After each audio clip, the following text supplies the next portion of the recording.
Good afternoon, y'all. I hope that you can tell that I am a whole lot better than I was the last time I came to see you guys. I feel a lot better. I still have a little bit of a cough, so if that pops up, please excuse me. Um, but I was excited to be able to feel a little bit better and come back and talk to y'all for a while. I've had a good couple of weeks recuperating. I've gotten to have Cade several times. I kept him 3 days last week, and we just had a lot of fun. Some of you probably have seen my pictures on Facebook and know that he is just such a joy to us. He is 9.5 months old now. His red hair is shining.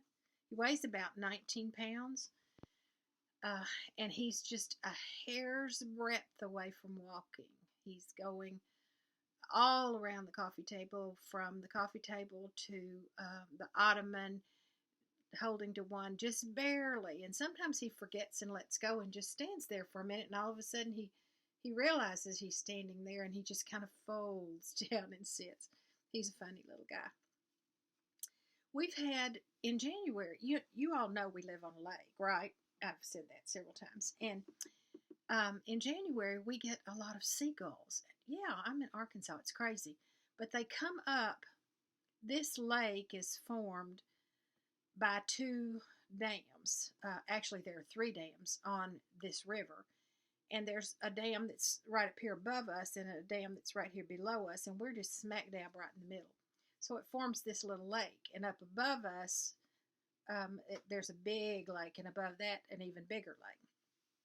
So they come up that river from the Gulf and make their way up here in January because there are lots of little bitty fish that come up to the top of the water. That water's really, really cold, as you can imagine. It runs off the bottom of the dams. And so it's real, real cold because it's real deep coming off that lake up above us. They generate electricity up there. So they run it from the bottom. And the little bitty fish come up to the top where it's a tad bit warmer, and these seagulls are feeding on them. And there are like 50 or 100 out there sometimes, and they're so pretty to watch. They just swoop down into the water and scoop up some fish and go back up. It's a lot of fun this time of year. And we even had an eagle a couple of weeks ago. Every once in a while, we'll see an eagle out there. We see hawks pretty often. Hundreds and hundreds of blackbirds, and several vultures as well, because I guess animals, being what they are, they will die occasionally, and so the vultures come. I'm watching notes because I got things I just really don't want to forget to tell you. I wanted to tell you a story about my aunt. Several of you have asked me about Joyce and how she's doing, and she's having some struggles. Her back is an issue. She had back surgery many years ago, and then, as you know, in May she broke her hip. So she's been to the doctor the last couple of weeks trying to get that pain under control in her leg that's caused by the back. Last week, on one of the really, really cold days, my sister started the car and had it warming up and went in and got Joyce and got her out. And Joyce is a little bitty short lady, so she's kind of difficult because she's blind. She has to feel around for the seat and the door and the handle, and then you have to kind of lift her up and help her into the car. So, and my sister's not very big either. She's only about 5'1", maybe. I don't know. Joyce is 5 foot, if that, 4'11", I think. But anyway, Sherry finally got Joyce up into the car and started around to the driver's side when Joyce hit the lock on the door on her side and locked the whole car. With the car running, with the only set of keys in the car. Well, normally that would not be a big deal, except that she's blind. So she started punching buttons, hitting everything all around her, everything she could find to try to get the door unlocked. But in doing that, she set off the car alarm. So the car alarm is blaring, and my sister is frantically trying to get in. She goes back in the house, tries to find an extra set of keys, can't find them. Eventually, Joyce manages to unlock her door so that Sherry can get in and set off the car Of course, they were both pretty hysterical at this point and laughing. So, funny story on Joyce. And Terry, my brother, I think is doing a little bit better. He's right now staying with our older brother about 2 hours away from me. Terry lives 3 hours away. Fred lives 2 hours away in the opposite direction, of course. I'm going to run over there and see them tomorrow and see how they're making it. We're all getting older, and uh, there's just some funny things that go along with being older, and some that are not so funny, as many of you know. Uh, my husband's birthday was yesterday, and he was 73. And someone told me today at church, well, he looks really good for 73. Y'all, what is 73 supposed to look like? I don't know. I don't know. But yeah, I think he looks pretty good. I guess he's okay. Okay, I have some things I want to show you and tell you.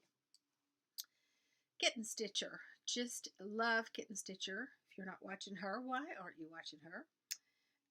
She started this little thing about what I'm all into. So I have some all into things I want to tell y'all about. Number one is this lipstick that I have on. It's Lip Sense. I don't sell it. I know a couple of people who sell it, but I don't. But I buy a lot of it. You put on, when you put your lipstick on, you put on 3 very light coats. Put on 1, let it dry, put on 2, let it dry, put on 3. Well, I put on 3 different colors because I don't like any of the colors all by themselves. So I just kind of mix them up. But y'all, it is 3:30 on Sunday afternoon. I put this lipstick on before I left for church this morning. I have had lunch and I've had a drink, and it's still there. It's not quite as thick, maybe, as usual, but it will still be there after supper tonight. And particularly if you remember to put on lip gloss before you eat and again after you eat, it really kind of holds it there. I don't know how. But anyway, I'm all into that lipstick. I have about 8 colors now. Second thing I'm all into. See these little teeny tiny spatulas? Teeny tiny. Look at that. That's the size of my hand. Teeny tiny little. My daughter gave these to me, my oldest daughter.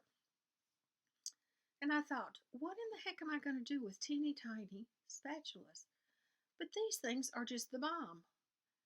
You know how when you have like a tube or a jar of lotion and you get to the bottom and you can't get the rest of it out? If it's a tube, you can just cut it off and you can get everything out of the bottom with these. A little jar, this will fit right down in the. I'm all into my Apple Watch too, except it's crazy. It interrupts me and I have to stop and look. It's like I'm focused on that watch or something. It's crazy. I need to ignore that. Okay, next thing I'm all into. See this comb? This is just the best comb ever. I don't know where I got it, but I think it's Sally's. But see, y'all, I'm Southern. Y'all didn't know that, right? And no matter what I do, the back of my hair is always flat. Well, we can't be having flat hair. In the South, it's against the law. So I have to rat it a little bit. This is so perfect, and it lifts, and you can spray. You can spray lots of hairspray under there, and that stuff will stay up. Next thing I'm all into. My feet are always cold. Are y'all's? My hands, they're always cold too. But I have discovered, y'all just have to ignore these. I've had these on all day long. They're not real clean right now. These are called socks. They're called heat holders. And they hold the heat. Truly do. I get them at Amazon. They have them at Bass Pro, I think. Sometimes they even have them at Walmart, but I just order them from Amazon. They're like $16 or something. And I love them. I wear them all winter long with my house shoes at home, and my feet are toasty warm. If I just had them for my hands now, I'd be good to go. And the last thing I'm all into, because I've told y'all this before, if you have not yet discovered Tazo chai tea latte concentrate. Walmart, $2.97 a box. You mix it half and half with milk. I drink it iced, but it's really good hot. It's the brand they serve at Starbucks. I mean, I could like mainline that stuff. Pretty much am doing that. I've had to make a resolution to cut back on it because the sugar is ridiculous. And they do have a skinny one that doesn't have sugar or doesn't have much sugar or something, but it's just not as good. And I'll tell you what else somebody told me, and I find it to be true. If you really like them, instead of milk, put half and half. Or some half and half and some milk. And if you're cutting out fat, did you know half and half comes in fat-free? How does that work? How can cream be fat-free?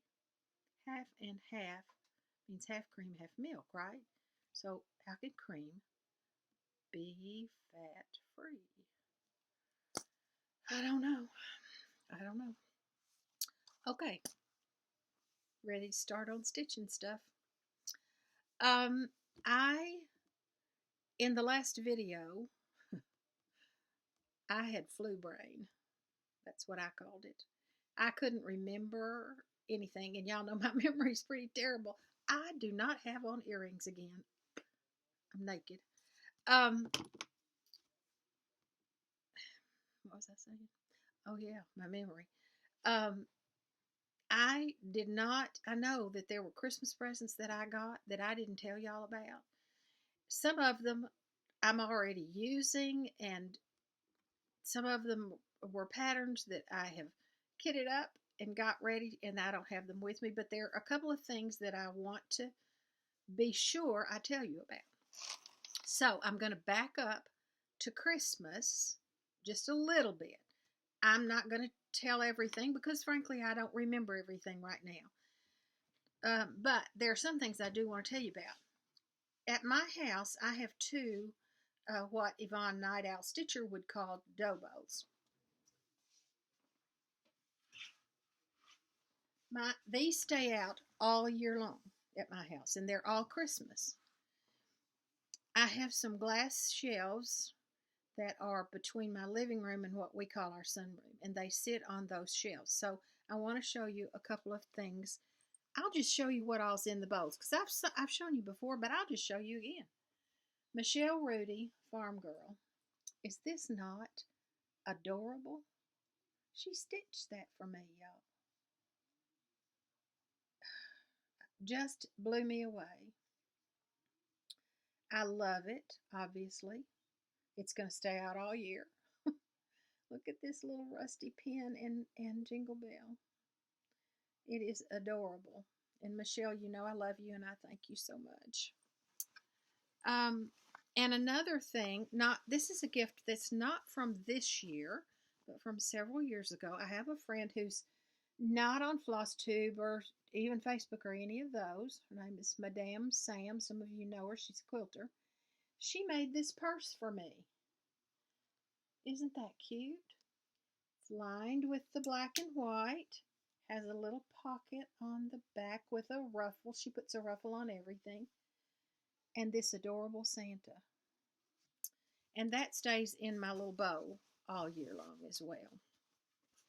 I think this is my only Prairie Schooler Santa. I've stitched another one, but I gave it away to a friend.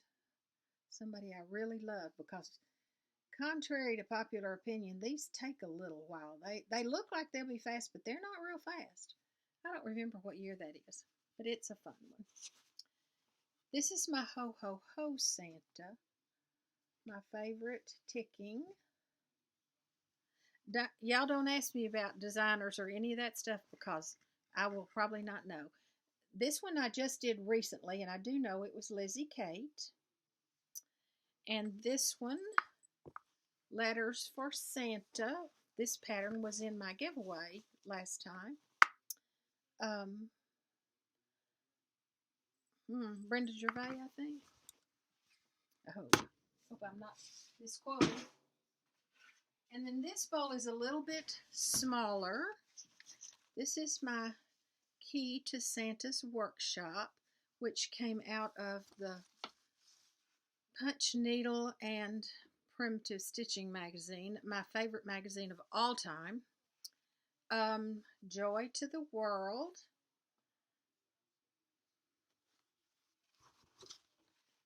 Peppermint.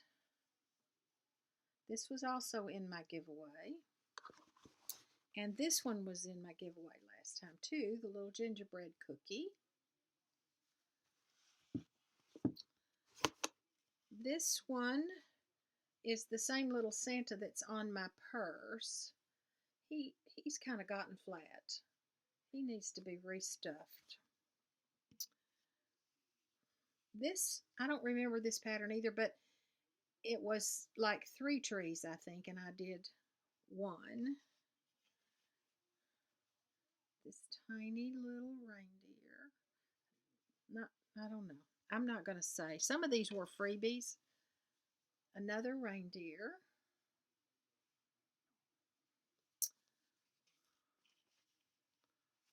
I Believe in Christmas.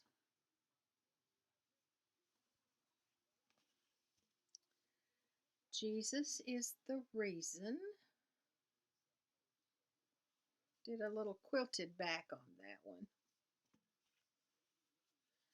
Merry Christmas. This was out of a Punch Needle and Primitive Stitching magazine too. And you remember it had the rabbit on it, and I decided not to do the rabbit. I just did the Merry Christmas. One of these days I'll go back and do that rabbit. Joy. And my last little reindeer. He looks crooked. Okay, and those are all in my bowls and will be added to this year because I'm stitching the Little House series. This is a finish. I'm just going to kind of merge back and forth here on different things. Tree Lot. I finished Tree Lot this last couple of weeks. I did change some things up. The house was a brown, I think. No, I don't know. I know that this sign was brown and I changed it to red. This is all stitched 1 thread over 2. I did the truck in 2 over 2 and the snow also in 2 over 2. I'll be making those into individual either ornaments or I don't know, but I'm not doing them all in a group. I do know that. I have ordered the Farmhouse Christmas. I don't have that yet, but I'll be doing those individually as well. A couple of other gifts that I got. This one I just got this last week, and I am humbled, to say the least. Linda Spalding saw on my last video where I showed the beekeeper that I was kind of struggling with. I had started it and frogged most of it and was trying to get back to it, but the fabric was a small count and it was really hard for my eyes. I've ordered new bifocals that should be in next week, and really those are just an effort to hold me off on the cataract surgery for a year or 2. I'm kind of right before when you have to have that done. But anyway, she had stitched this and she sent it to me, the beekeeper. I can't even imagine stitching that and sending it to someone else unless it was my sister. It's tiny, tiny little stitches. It's exquisite stitching. Exquisite. And so beautiful. And I am trying hard to decide what to do. I think I'm going to frame it. It's a little bit of an unusual size. There's not going to be like a standard frame, I think, for that. So, I don't know. We'll see. We'll see what can be done. Also, after my last video, I got the sweetest gift from Cindy DeRosa. Cindy, what is that? Cindy's cross stitch. Adorable card. Look at that. Well, these are her finishes, y'all. She's made this into a card. I do not have those skills. I want those skills, though. But I don't have them yet. She sent me this treasure tin. Look at this. Clay by Kim. Look at that beautiful flower. It's a little tin, a little tin. See, it has a lid on it. It's beautiful. Stunning, stunning piece. And then she also sent me in this sweet little bag a pattern, one of the Prairie Schooler Smalls of this little red. Is that a house? It's a house. I started to say it was a church. It's a house. Sweet little pattern. And a needle minder. It's a little egg. I'm ready for Easter. And she stitched, if y'all saw her video, she stitched several of these little pieces. Ooh, glare. Okay, there. She stitched several of these and sent to friends. I thought that was the kindest thing. And it's just gorgeous. I love it. It has Swarovski crystals right here. I love the red house. That's my favorite. Cindy, I will treasure it. I promise you, I will treasure it. It's going to go, that's going to go in one of my dobos and stay out all year long. I also won a giveaway from Kathleen at Kathleen's Trodden Trail. And she just went overboard. It really kind of made me feel bad because I don't have that kind of imagination and I don't know. Generosity, I guess. Okay, look at this cross. It's wooden. Love it. Love that little heart on there. Oh dear, candy fell on the ground because I haven't eaten it all. But I'm gonna. She sent some fabric to finish with. A little red button needle minder with her card. Some butterfly and ladybug buttons. Patterns.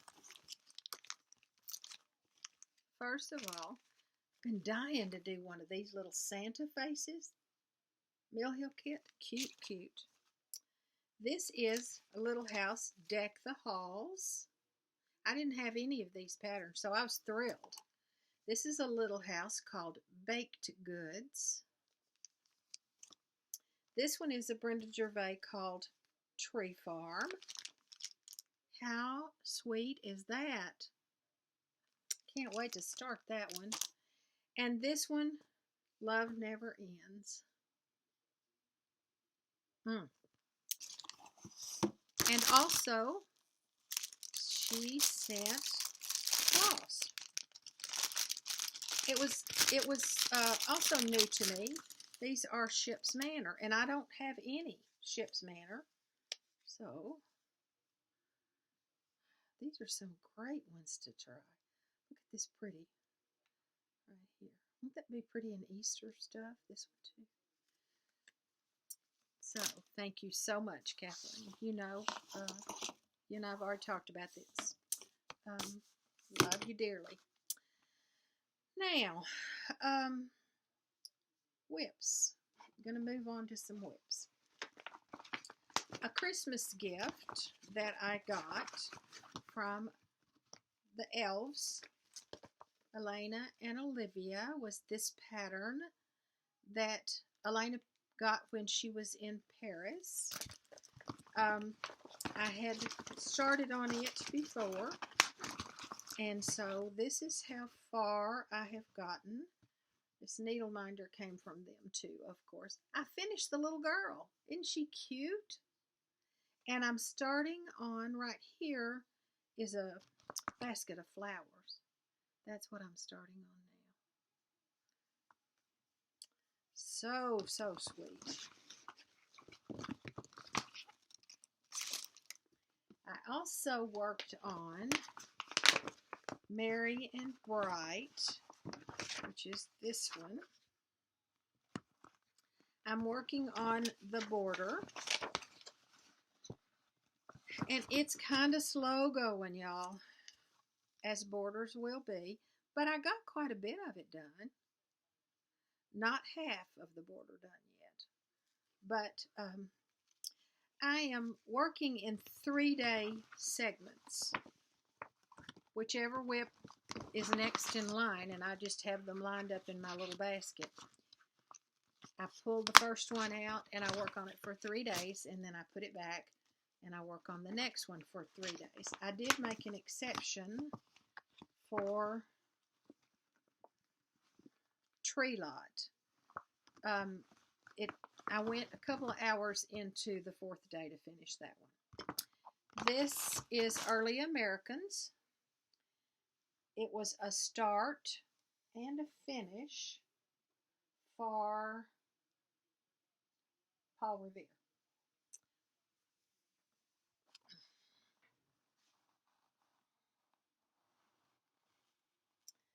Now, I'm going to tell you something. I shouldn't even tell you, but I'm going to tell you anyway. I am half a stitch off on my blocks. Between this one, the first one, and the second one, there are, I've got contacts in, I can't see with contacts in, there are like 2 full stitches. But between the second one and the third one, there's like 1.5 stitch. I don't know if that's going to make a huge difference or not. I'm just going to have to, the border's the only place it will make a difference. I'm using Vanna's border, so I will have to, I may have to fudge it a little bit somewhere along the way. I don't know. I also worked on Let Us Rejoice. This was a pattern that was gifted to me, and I did pretty good, I think, for my 3 days. Not too bad, anyway. I was halfway through the words, about right here, and through that checkerboard. So I finished all that out, all the way across. That's as wide as this is going to be. And it's looking pretty good. I'm pleased with it. Some of you know that on January 1st, I had a new start. I started a Haid. My very first ever Haid. And I did 100 stitches. It is this one called The Letter. It's just stunningly beautiful. But somehow I misread the directions. I mean, I was all ready. It's all kitted up. I bought all the yarn. Not only did I buy the yarn, but I bought the fabric, the 25 count from Haid, and Miss Vanna made me a project roll. Look at that. Isn't that beautiful fabric? That was a Christmas present. So I had it all ready to put my project in. And I put 100 stitches in it and hated it. Because I did I don't know what I did. 2 over 1 or something. I had it on Stitch Mania. And I took them all out to start over again. And this is my progress. A smudge. That's my progress, y'all. That's where I took out the brown. that was in there. Out of 100 stitches, 50 different colors of brown or something. I have not gone back to it yet at all. Of course, it intimidated me when I did it wrong. So now I have to make the decision, am I going to do a tent stitch? Am I going to do a full cross? If I'm going to do a full cross, am I doing 1 over 1 or 1 over 2? If I'm doing a tent stitch, am I doing 1 over 2? Oh, it is too much for my brain. It is too much for my brain. Okay, I also told you I was going to take a punch needle embroidery class, and I did. I loved it. Loved it. I cannot for the life of me remember the name of this pattern. And I don't have it in here with me. But I finished it. I fully finished it. Oh, thread, go away, thread. I don't know the name, y'all. I can't tell you. Sorry. My stitches, well, let's get up close and personal here. Very uneven. Who knew those things would be so hard to, you know, you're supposed to space them all the same distance apart. And you're not supposed to pick up the needle off the fabric. You're supposed to just kind of slide it over a couple of threads. My needle keeps picking up. I called Kathleen and said, okay, what am I doing here? Because some of my stitches are really close together, some of them far apart. I can't tell what I'm doing. And she said, your rows are supposed to hug each other, not kiss each other. Okay, I have a lot of PDA going on. And then I have the ones that aren't even friends. Because there are parts of it where there needs to be some fill-in probably, and parts that the lines get blurred. But I don't care. I finished it. I love it. It's just on wool. And it's got a tiny bit of Aleene's along the top of the back of that wool to hold it on this little thing that I found at Walmart. And that baby's going to be hanging up in my house. That little bird looks just like, well, not just like, but sort of like the ones that try to make a nest on my carport every single year. My husband tears their little nest down. Okay, so I started a second one this week. This is a Teresa Kogut pattern called Santa Bear. Isn't he cute? Started him. And of course, you know, you have to look at this thing from the, anyway. You stitch from the top, but he's really on the bottom. And this is how far I've gotten on him. All I have left to do would be the red in his coat and then the middle of his little paws down there. And it's hard to see in this picture, but he really does have eyes. He has 2 little black eyes. They're small, but when you're looking at it, when it's finished, you'll be able to see those eyes. So, I think that's it. That's all that's on my list. I have told you everything I know. Some of it I may have not even known and told you anyway. So, I hope you're all having a good weekend. Today is Sunday. I was going to come in here and make this when I first got home from church, but I was cold. And so I went, this room is a little bit on the chilly side. Oh, another thing I'm all into, of course, are my flannel shirts and men's t-shirts. These are like Eddie Bauer t-shirts, white t-shirts that I can bleach. And these are men's flannel shirts, and they're really nice and warm. I wear them all winter long, and Cade can spit up on them and wipe his face on them, and I just toss them in the washer, and it works great for me. I can cook and spill food on them, and they're great. They really are. I love them. Anyway, I had to go in my bedroom and turn my little extra heater on in there and get all warmed up before I could come and make this video. It's not that cold outside, y'all. It's just me. It's just my temperature. My husband and I are complete and total opposites when it comes to temperature. He had melanoma cancer about 12 years ago, and the treatments for that. They just altered his body chemistry in lots of different ways, but the most noticeable way is that he is hot all of the time. His internal thermostat is crazy. He would like to keep our house at 67 if he could. 68 would be okay. It generally, he has it set for 69, and I usually turn it up to 70. I would prefer it to be at 72. So, I dress warmer and he dresses lighter, and we try to make it work. After 53 years, it's got to work because we're not either one going anywhere. So, hope y'all have a great week coming up, that you get lots of stitching done, and that you are safe and well. Love you. Bye-bye.